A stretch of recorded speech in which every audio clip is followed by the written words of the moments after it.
तो क्या middle east में एक और बड़ा युद्ध शुरू होने वाला है? ईरान, इजराइल और अमेरिका, ये तीनों देश एक ऐसी कगार पर खड़े हैं जहां से हालात बहुत तेजी से बदल सकते हैं। चलिए इस पूरे मामले को जरा करीब से देखते हैं और समझने की कोशिश करते हैं कि ये तनाव आखिर किस मोड़ पर पहुंच गया है। और देखिए, इस कहानी की शुरुआत होती है एक बहुत बड़े, एक आप कह सकते हैं चौंकाने वाले दावे से।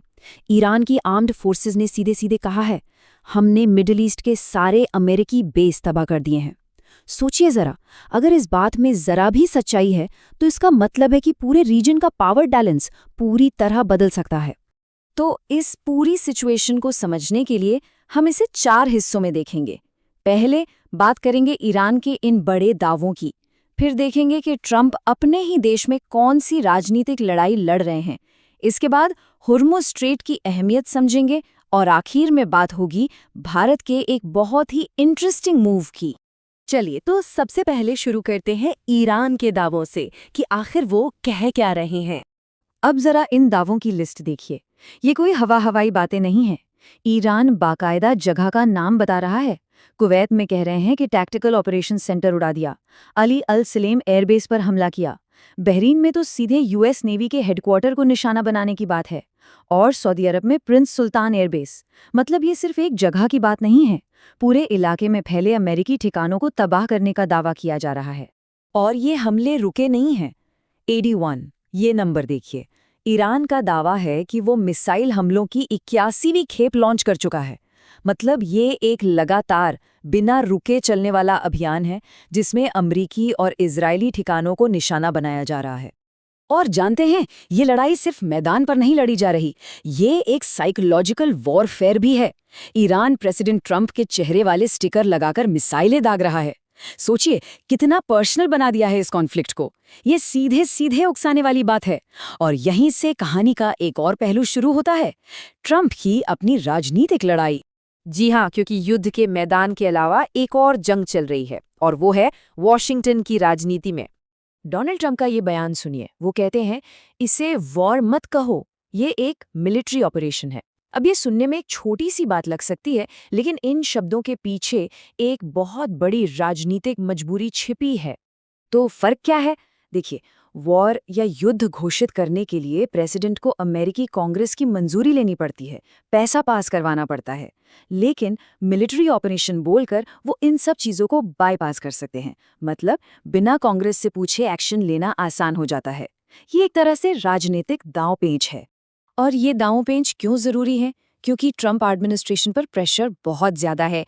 देश में उनकी पॉपुलैरिटी घट रही है। मिड टर्म इलेक्शन सिर पर हैं। कांग्रेस पैसा देने को तैयार नहीं है। और तो और ऐसी भी खबरें हैं कि अमेरिका के पास मिसाइलें और गोला बारूद भी कम पड़ रहा है। तो चारों तरफ से घेराबंदी है।